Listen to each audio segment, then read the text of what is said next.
off the news.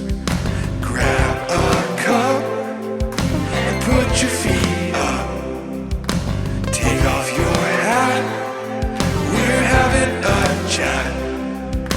Put your chair back because we're having a chat. Having a chat. Nice.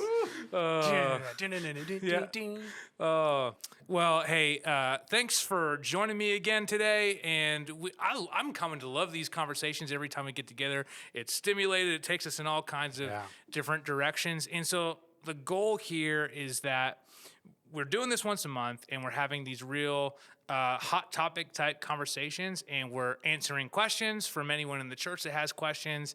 And we're just kind of maybe, I don't want to call it behind the scenes, but we're just having a full conversation around some of these ideas. Yeah, there's a lot of stuff, I mean, you can't talk about on stage because that's not part of the sermon series.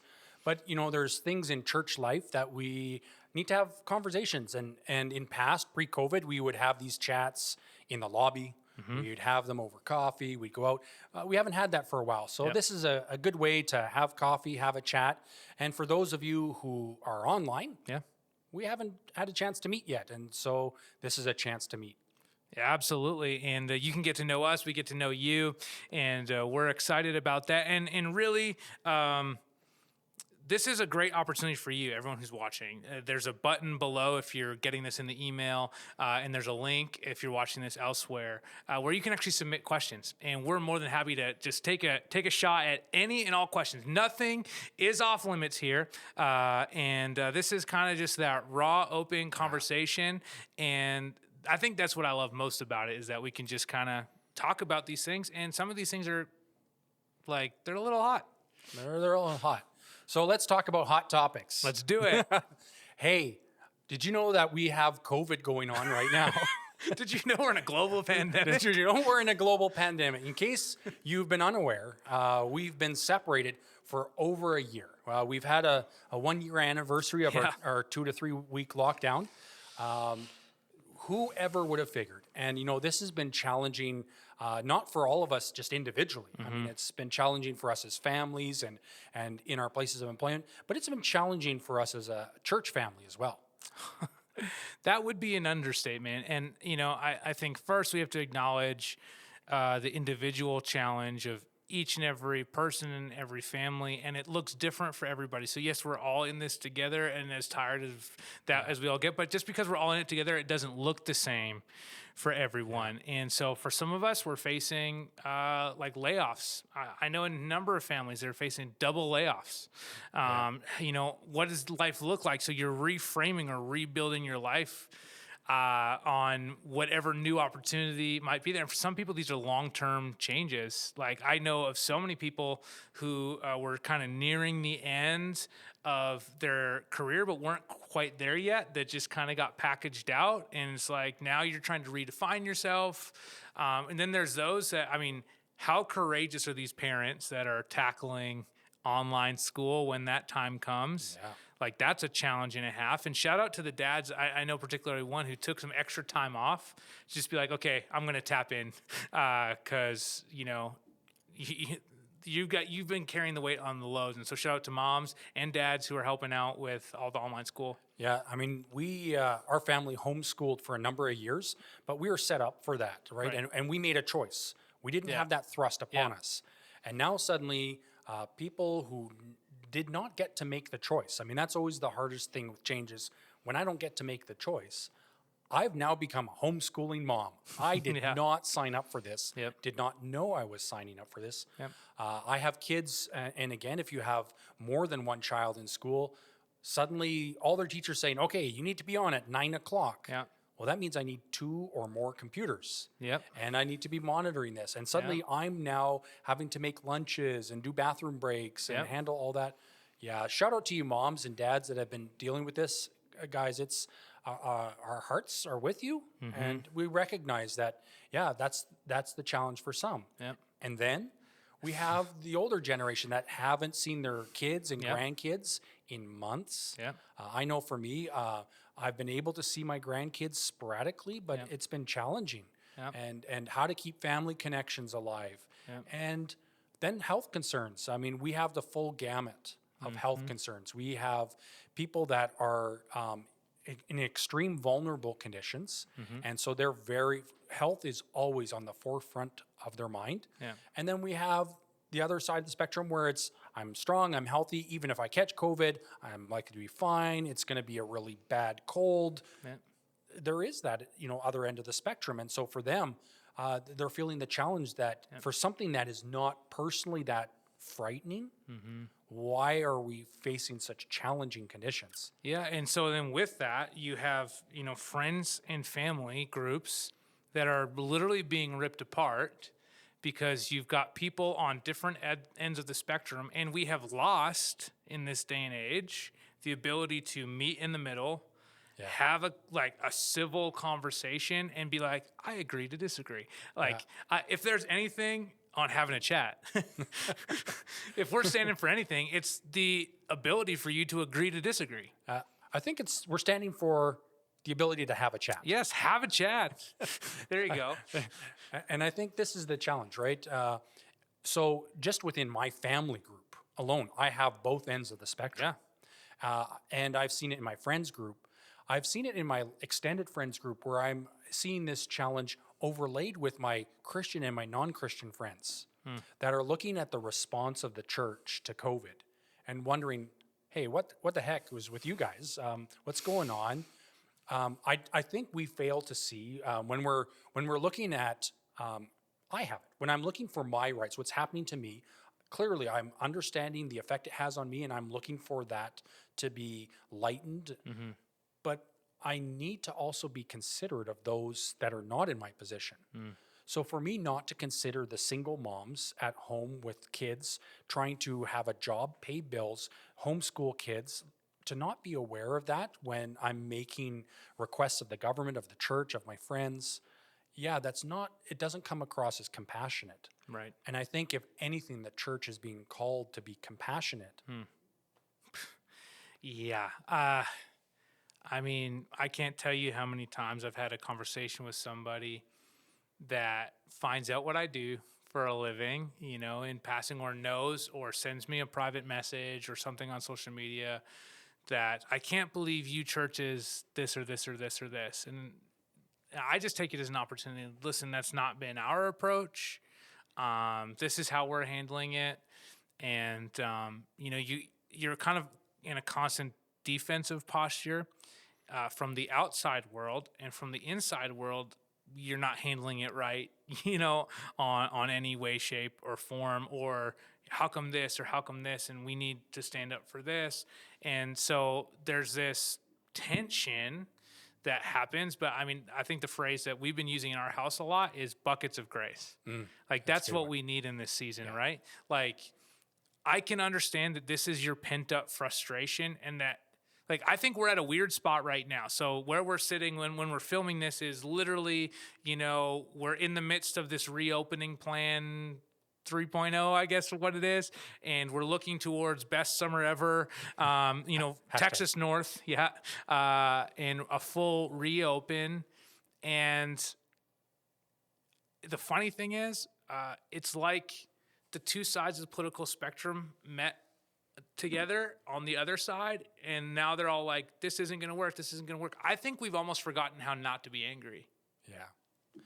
I think if anything, we were having a discussion in our house, and I think the way I phrased it to my wife is, we've forgotten how to get offended appropriately. Right. How to have something that I don't agree with, but yet have the ability to walk through and sustain, and I'm okay. And I think as a church, so we at the board level have received letters, many letters, on both ends of the spectrum.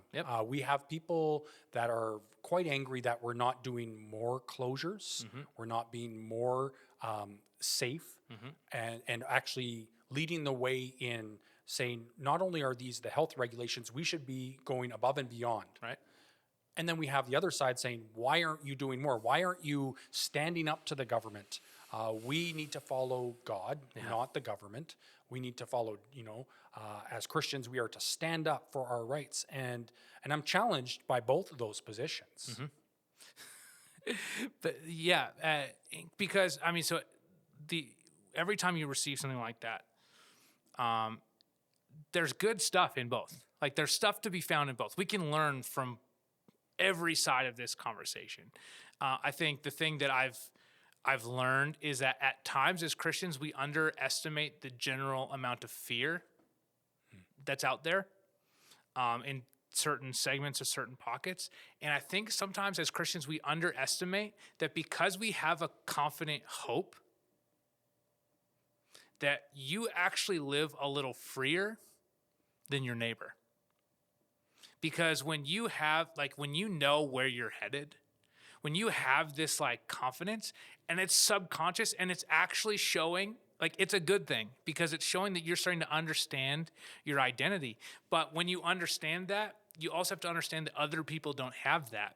And one of the reasons that the church exists and at the very forefront of everything that we do is helping other people experience that, get that, and have that be a part of their life. And so I think on the freedom side of the spectrum, I think sometimes we actually don't realize that we're carried so much by our confident hope that we have in Christ. Yeah, that's good.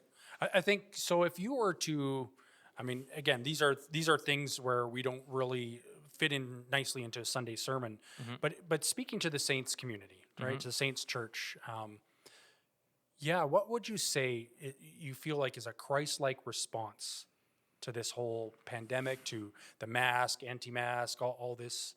Yeah.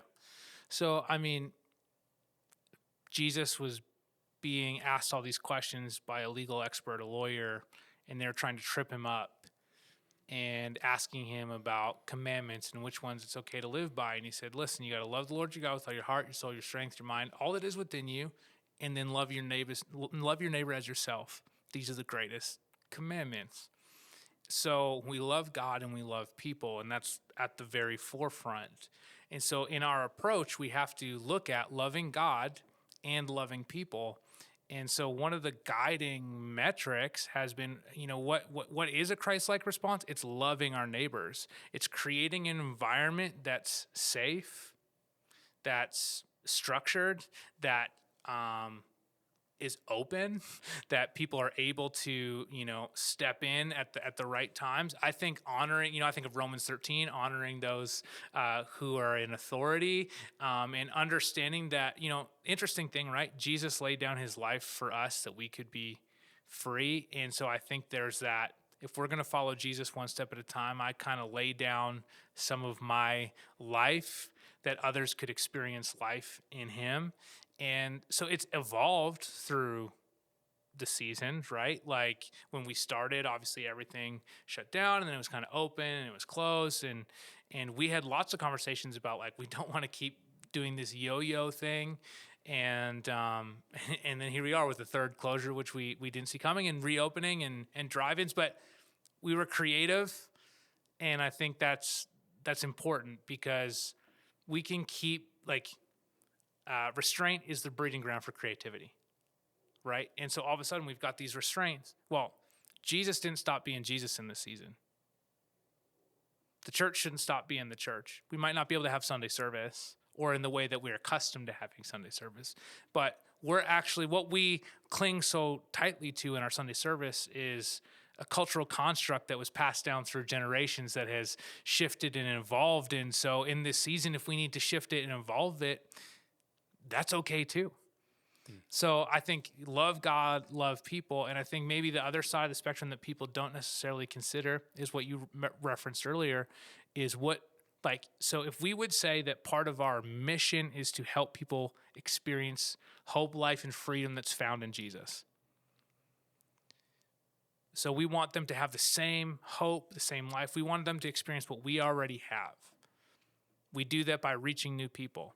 If they're afraid of you or your approach, are you breaking community trust? Because I can tell you that I've actually received phone calls from civic leaders in our city and out in Spruce Grove, Parkland County, where our other location is, thanking us for saying you care about the community enough when you could be doing something, you're choosing to lead the way in showing that you love us. I had the mayor of Spruce Grove swing by my house to safely distance, to say thank you. I think that's worth something.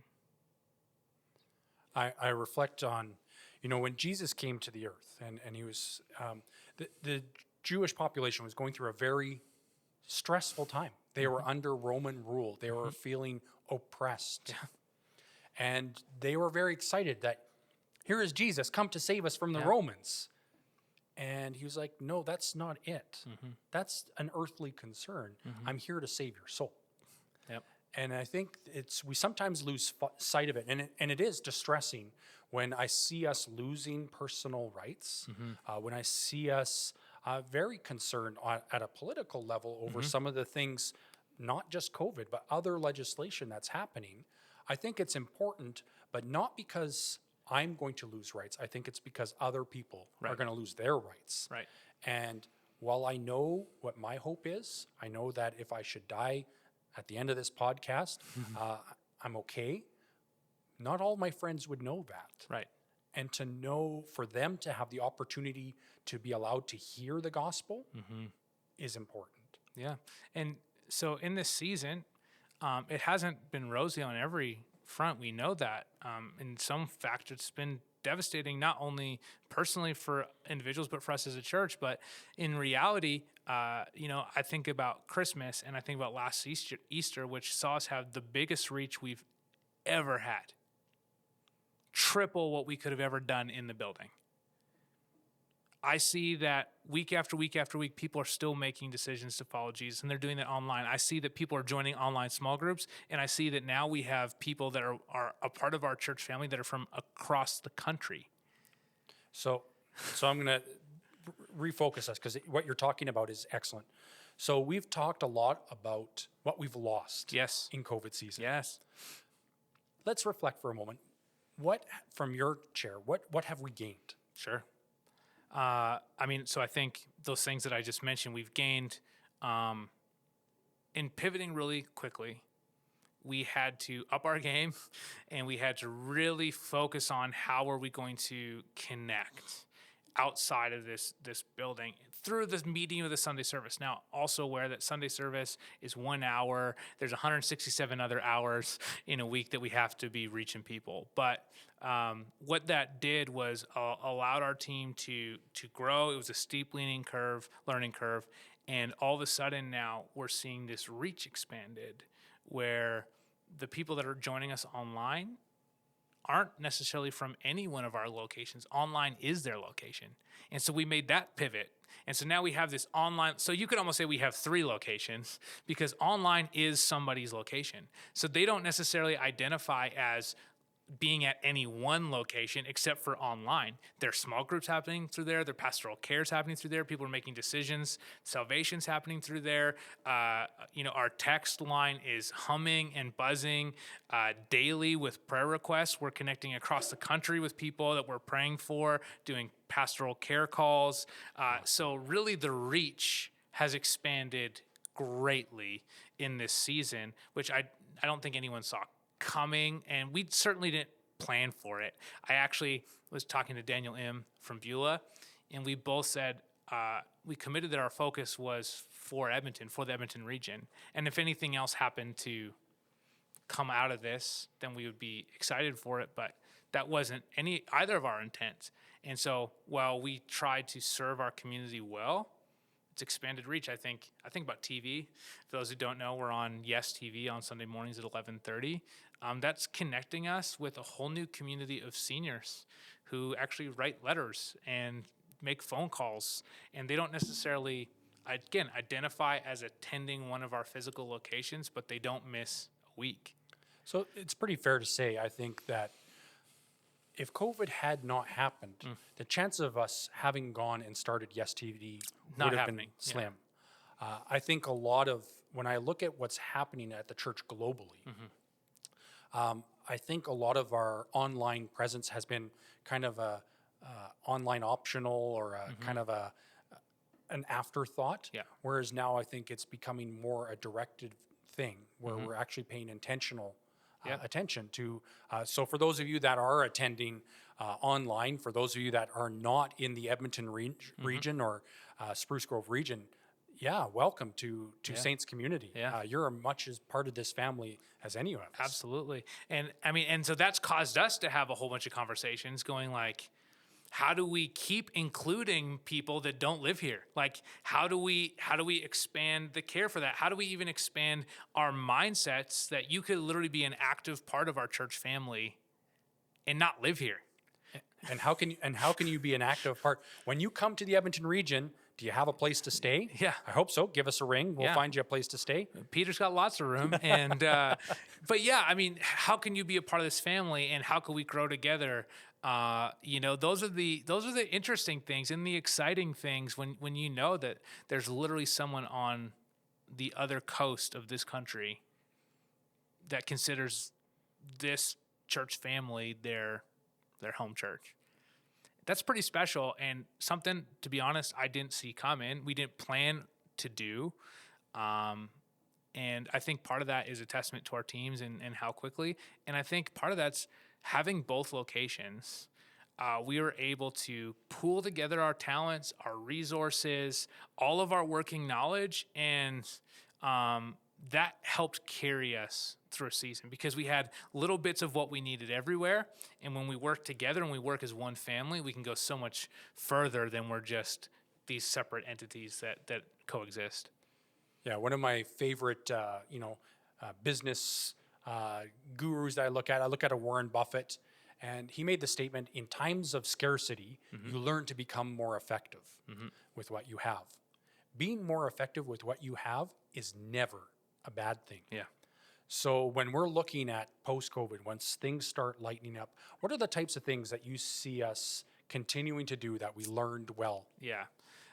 So one of the things that pressing pause on things does is it kind of refocuses you to be able to really go, what are we great at and what are we missing? What can we add back in?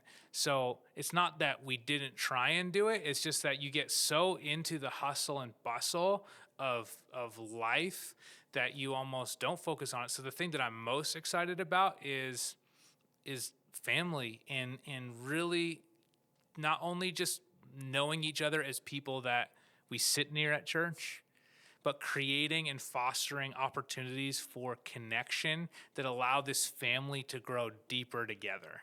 And whether it's a pancake breakfast or a farmer's market or whatever crazy idea we're cooking up, it's not that we didn't, like, none of us intended for our relationships to just be lobby conversations. But now, without having those for 18 months, I think we can start to understand the value of those and the deep need for our church to be more than just somewhere that we attend, but for it to be a family that we're a part of. And so that's really our big focus, is because here's what's working. Groups are working. We've had groups running all the way through COVID. So that group infrastructure is awesome. It's in place, and we keep adding more groups. And so if you want to host a group or join a group, you hit the groups button on the website, and we'll get you paired and matched, and we'll get you into an online or a hybrid group, depending on what season we're in. Alphas continue to run. But the things that we're missing are these family moments where we gather around a pancake with way too much maple syrup, and you just chat with that person that you maybe haven't seen. The thing that I love about our drive-ins that we're doing is you get to see faces at least, right?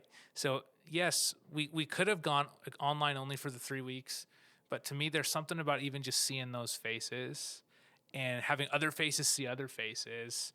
And if it's an opportunity for us to double down on learning to love one another and truly building this family. Yeah, I think if there's anything that I think I've learned through COVID as well is that, the intentionality of creating community. I think we were treated to a luxury pre-COVID, that community just happened because it was around. Yeah. But I think in understanding the need for me individually to create community around me, going forward, I think if each one of us took to task of saying, I need to be part of creating community, not just allowing and consuming the community that's there. Yeah.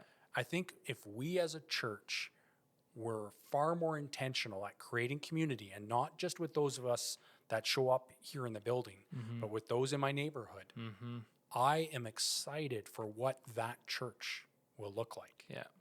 Yeah. I mean, so even that phrase, from home to home, from house to house, that's a powerful thought. Think about that time when you were so desperate to buy that house that you were praying so significantly the Lord would open the right door, that your financing would work, and that you'd get like all the desperation prayers of getting into that house. And then you get there and you settle, and then it just becomes normal life. But don't you think that God placed you there, that he's got a plan and a purpose for you there? Don't you think that it's not a mistake that you are where you are, that your neighbors are who they are? I guess if I had to assign out some homework, do you know the names of your neighbors? Just to the left and right. We won't even say across the street. Just to the left and the right. And these are areas that we can all grow in, right? For us, we had great neighbors that moved out, and then it took a little while, and it's taken some time to warm. You love those other neighbors so much that you got some new ones that you got to warm up to, because they'll never stack up to the to the old ones. Yeah. But think about that Jesus placed you in that place for such a time as this, and that as we continue to grow deeper and build community and family here, that not only could you bring that family to your block, but that block could come here and become a part of a bigger family. And who knows what could happen, that if there's enough people in your neighborhood, that maybe, just maybe, a location might show up in your neighborhood, whether it's a pop-up or some kind of outreach event that goes, okay, now we can bring the hope of Jesus right here, because it can't be contained to these four walls. No, and my hope for our churches is that when those in our community, those that are surrounding Glastonbury, those that are surrounding Glory Hills, and they don't attend there, but when they run into time of strife, when they run into a time when they're looking for support and community, that we are on the forefront of their mind, that that's a place to go for support, caring, love, hope, community, safety, caring. Yeah. This is, I think, what we're called to. Yeah, this is who we're called to be. This is it. That's it. That's it. Love God, love people. It's not all that complicated, but it's not always easy. And COVID has helped us understand that maybe we've lost track of the main thing. That we've just kind of got so crazy in good things that we miss the greatest thing in our life. And the greatest thing about Jesus is that not only does he draw us close to himself and he walks with us, but then he draws us towards others, and he uses us to draw others towards himself. And I would say, coming out of COVID, that's the gift of COVID, because now we get to make choices about how we're rebuilding our lives and our schedules, and what things we're going to do or not do, and how we can connect or engage. But I think it's going to be a challenge to get out of our shells, because we've got all these habits that say stay away from people, stay socially distanced, and what's life going to look like on the other side? That's a choice. But I think it's also, as Christians, it's also a calling. Yeah. Well, I don't know what more there is to say other than that. That's, guys, I think if we're to experience anything out of this, keep the main thing, which is love God, love people as a church, love your friends on no matter where they're standing on this. Yeah. Saying, you know what, no matter where you're at, I'm going to choose to love you where you're at. Yeah. And that's my Christian friends, my non-Christian friends.